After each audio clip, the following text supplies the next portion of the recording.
Masayang araw mga ka-PL.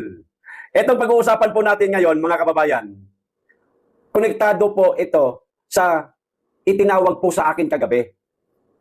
Bago po natin ito basahin, hayaan nyo pong ikwento ko po muna sa inyo mga kababayan kung paano po at kung ano ang ikiniwento o itinawag po sa akin kagabi ng aking kaibigang butike sa Kisame. Aba, nagparamdam na naman, mga kababayan, yung kaibigan nating butike. Di ba gaya ang butike, laging nasa Kisame po, mga kababayan? Nakadungaw sa kung sino ang mga tao sa baba at kung ano ang mga nagagawa o ginagawa ng mga nakikita niya. Sa madaling salita, tagapagmasid. Ika nga, mga kababayan, di po ba? Ganun rin po ang kwento sa akin.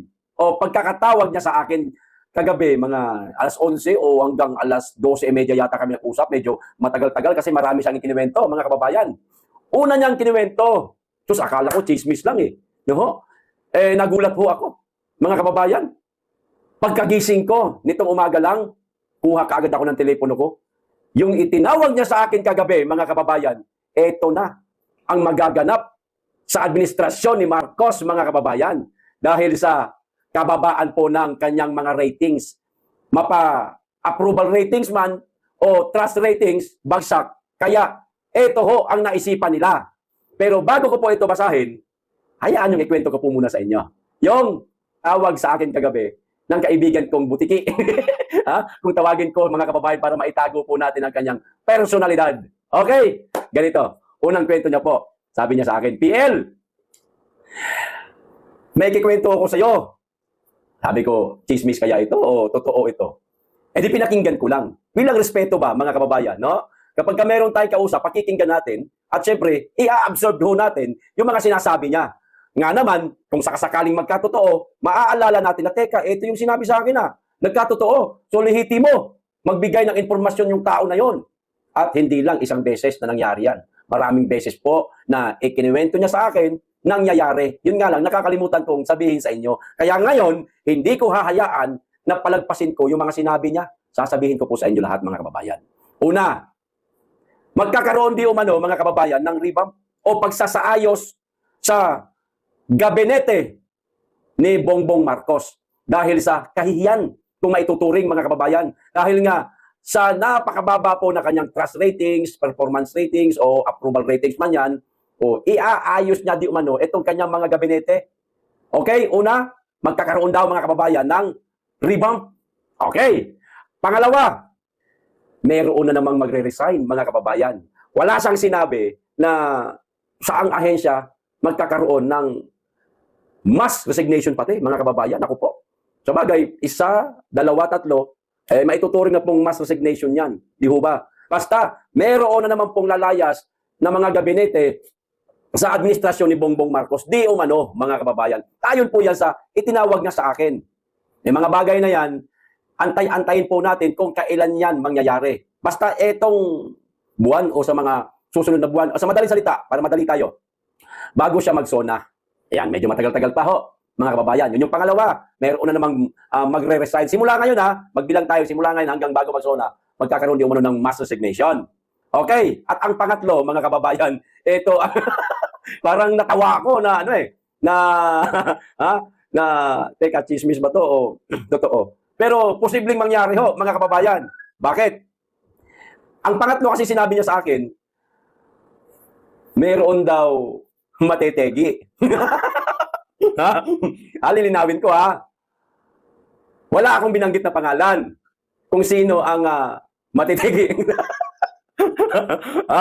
Pero sa inyo pong pagkakaalam, mga kababayan, sino ho ba ang mga napapabalita na di umano'y humihina na ang kalusugan at hindi na nakikita sa ngayon, hinahanap ng ating mga kababayan? Kayo lang po ang nakakakilala at nakakaalam, mga kababayan.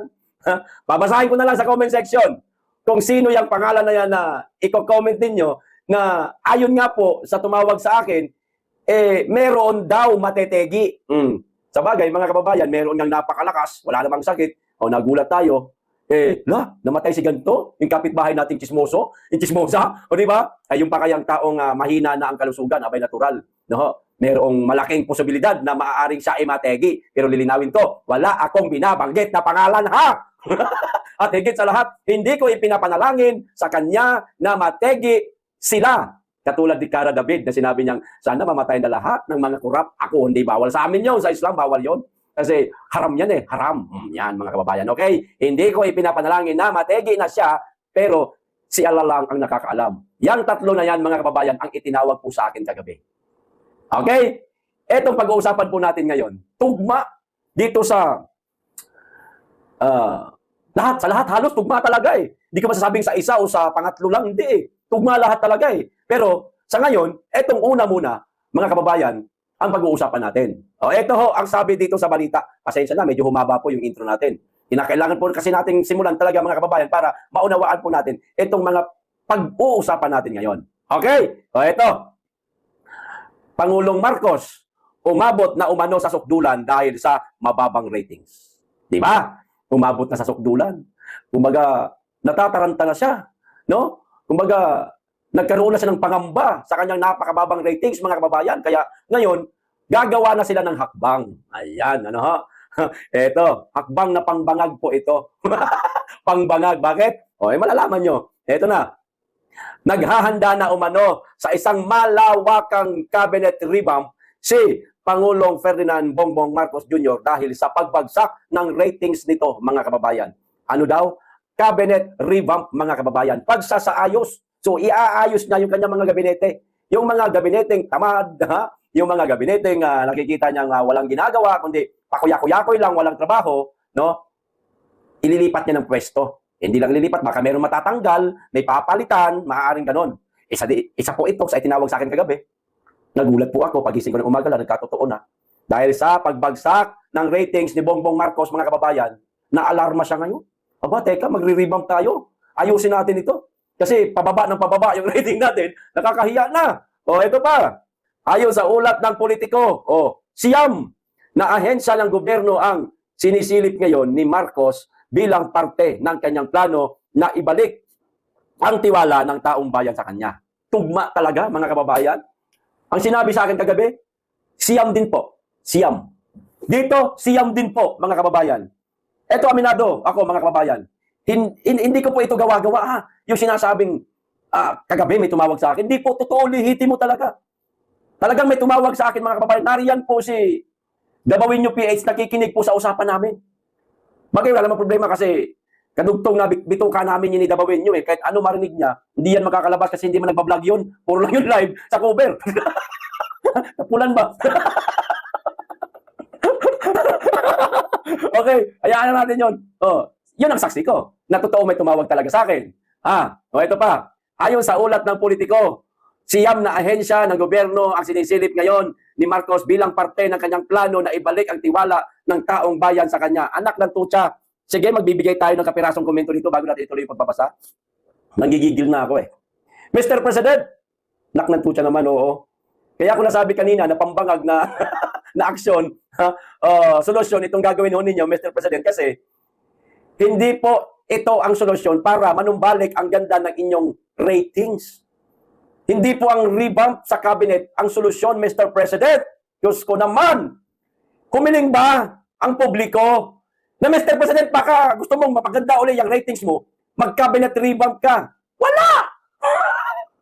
Hindi humiling ang publiko, ang taong bayan, na mag-cabinet revamp ka para bumalik ang ganda ng resulta ng iyong mga ratings. Ang hinihiling po namin, Mr. President, walang iba kundi ipakulong mo yung pinsan mo. Naknantucha naman, oo. Magpakulong ka ng mga malalaking isda na sangkot sa korupsyon. Mr. President, napakarami po nila dyan sa kamara. Kahit unahin nyo muna yung mga alagad, yung mga aso, yung mga tuta ng pinsan mo na meron ding mga malalaking insertion at tila ibinubulsa itong napakalalaking pondo. Sa madaling salita, mga mambabatas na taga-kamara, marami dyan na sangkot sa insertion, sangkot sa anomalya, hindi lang sa flood control, kundi sa kanilang mga proyektong ipinatatayo sa kanilang distrito na hindi natatapos, incomplete. Minsan pa nga, ghost project. Yan ang hinihiling po ng mga tao, Mr. President. Magpakulong ka ng mga big fish. Hindi po ang cabinet revamp. Walang silbi po ito. Walang silbi po ito, Mr. President. Hindi po ito ang solusyon. Nakuha niyo po? Magpakulong kayo ng mga big fish. Lalo na yung pinsan mo. Ipakulong mo yan. Para magkaalaman na totoong malinis ka nga talaga sa mga iskandalong nangyayari ngayon sa ating bansa. Yan lang, Mr. President. Kung talaga malinis ka, sinasabi mo, hindi ka kasama dyan eh. Sinasabi mo, malinis ka. Sinasabi mo, hindi ka korap. Hindi ka nagnakaw. Sige, ipakulong mo yung pinsan mo. Pag hindi mo na ipakulong yan, meron kang iniingatan. Natatakot ka na kapag ka nakulong yung pinsan mo, maaaring kumanta at idadawit ka. Mayayari ka. Di ba? Sige nga. Yan ang hiling naming lahat. Ipakulong mo yung pinsan mo. Kasi, pinsan mo ang magiging susi ng lahat para malaman ng publiko na kung ikaw po ba, Mr. President, ay sangkot sa mga anomalya o hindi.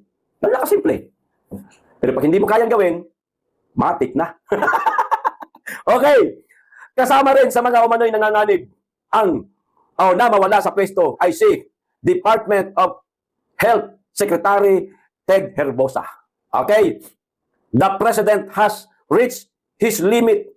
Every controversy forces Malacanang into damage control. And there's no sense that things are improving. Herbosa may have survived past hordes, but his time, the feeling inside is that the clock has run out. Ayon sa ulat. Pangulong Marcos umabot na umano sa sukdulan dahil sa mababang ratings. Yun lang mga kababayan. Ang isa sa mga itinawag po sa akin kagabi na totoong mangyayari na po yata sa gabinete ni Bongbong Marcos, magkakaroon po sila ng revamp. Merong mga magre-resign, antayin pa po natin mga kababayan kasi wala naman pong sinabi na kung anong ahensya magre-resign o galing. No? Pero yung matitegi, na sinabi din po sa akin na meron di umano matitegi,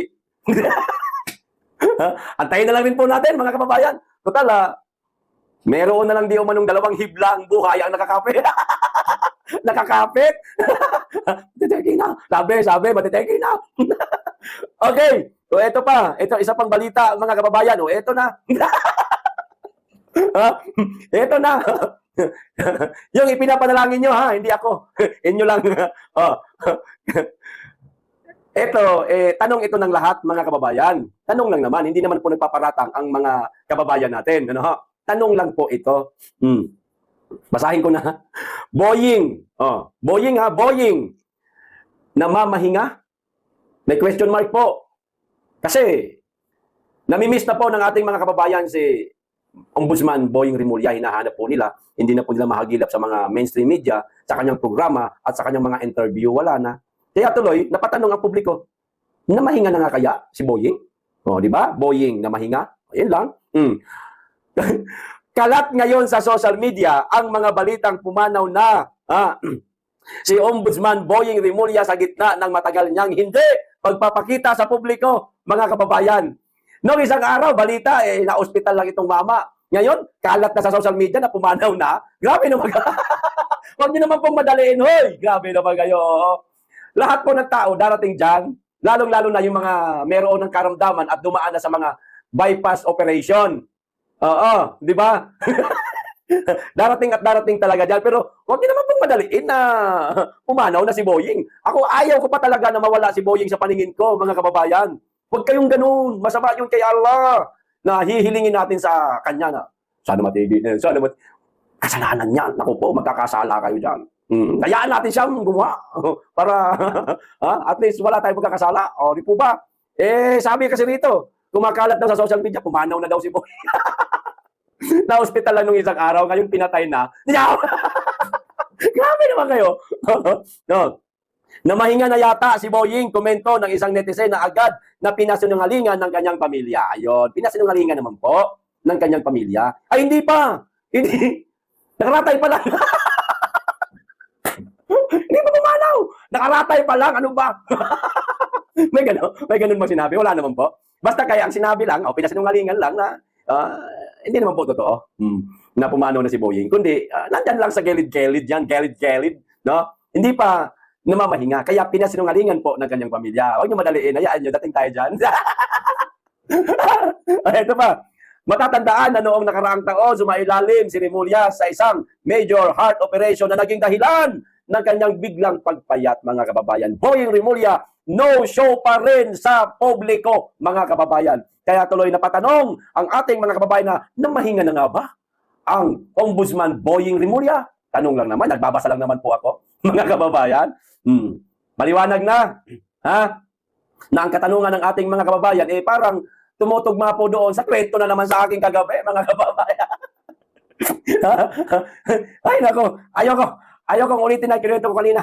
Kasi hindi po si Boying ang tinutukoy ko ron. Kayo na lamang po ang humusga, mga ka-PL. Okay, ito pa isang balita. Itong tungkol naman po, mga kababayan, sa sinabi ni Trillanes. Ayan na si Trillanes. Natatakot na si Trillanes! Alak kaya! Trillanes, humanda ka na. Ikaw, siguradong mapapatakas ka sa Pilipinas. Oras na nangyari ito.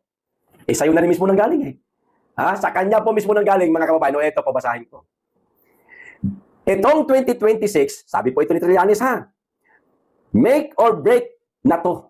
Ayan. Kasi, kumbaga, pagka hindi mapanagot yung mga Dutertes, itong 2026 ay palakas niya sila na palakas in the lead up to that 2028 election. So, ang taning nitong si Trillanes, mga kababayan, itong 2026 na ito dapat ma-wipe out na ang mga Duterte. Dahil kapag hindi, sa kanya po mismo nanggaling, palakas na palakas po sila in the lead up to 2028 election.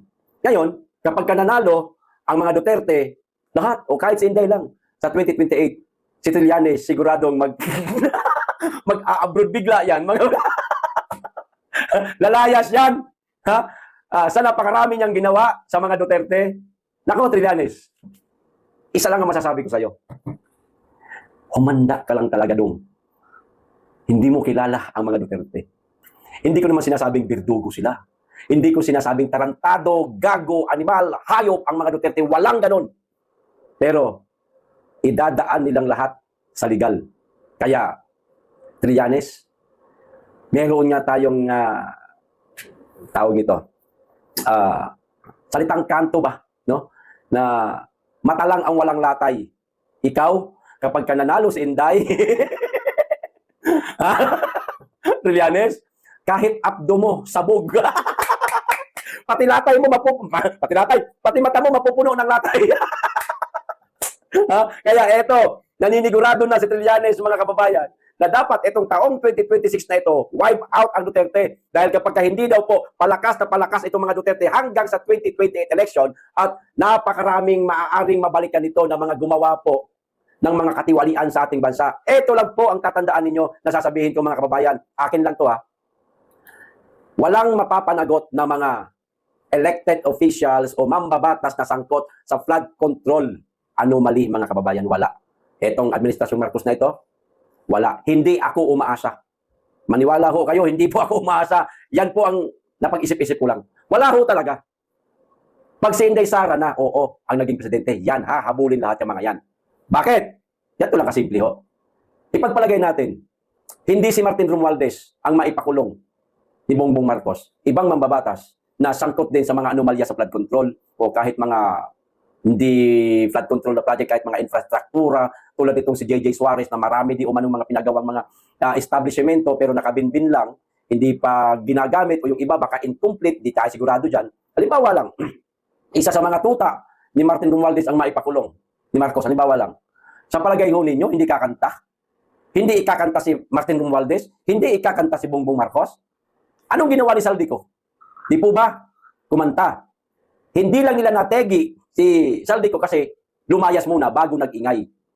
Yung mga nategi, wala akong binabanggit na pangalan maaari din pong kumanta yun.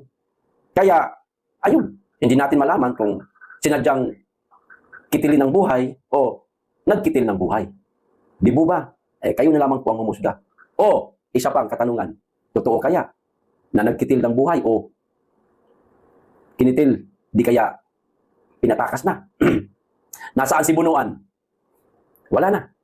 Di po ba? Mga wala na sa Pilipinas, lumarga na. Sino pa magsasalita? Wala na. Oh. Sa palagay nyo, may mahuhuli na mga mambabatas na sangkot sa mga anomalya ngayon? Wala, mga kababayan. Sa panahon pa po ni BP Sara. Pero, kung talagang lumabas ang totoong tapang nitong si Bongbong Marcos, mga kababayan, totoong tapang ha, tapang na may kaunting matinong trabaho. Kaunti lang kasi wala matinong na trabaho. Okay. At ipakulong niya yung kanyang pinsan. Mga kababayan, tapos ang boxing. Sambulat lahat ng katotohanan. Kaya nga hindi niya po kayang ipakulong si Bongbong Marcos. Kasi Bongbong Marcos, si Martin Romualdez, sorry. Kaya hindi po kayang ipakulong ni Bongbong Marcos si Martin Romualdez, mga kababayan, kasi sasambulat po lahat ng mga ebidensya. Na kung ano po ang nalaman natin na mga sinabi ni Saldico doon sa Cabral Files, no? Magkakatagpi-tagpi yan. Ang gitna ho niyan, na kay Martin Romualdez, na mag-uugnay po sa lahat, mga kababayan. Oras na makulong si Martin Romualdez, mga kababayan, lagot si Bongbong Marcos. Damay talaga siya. Hindi papayag yan si Martin na siya lang ang makukulong. Kundi lahat sila na mga maituturing na sangkot o mastermind dito sa napakalalang korupsyon na nangyari po sa ating bansa. Kaya ngayon, Administrasyong Marcos, wala pong malalaking isda na makukulong. Kay BP Inday Sara pa yan, mga kababayan. Hindi pa po ngayon yan. Swerte na lang kung mayroong isa na makulong, na mambabatas.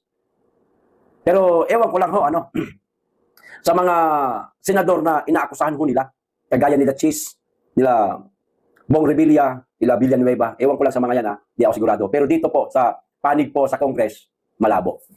Huwag na tayong umasa. Bawi na lang tayo kay Inday, mga kababayan. Sigurado magsisipaglayasan niya sa bansa.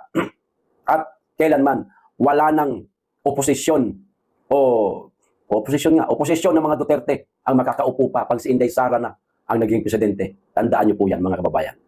Okay, so hanggang dito lang. Maraming salamat. Mag-iingat kayo lagi at higit sa lahat, mahalin po natin ang Pilipinas.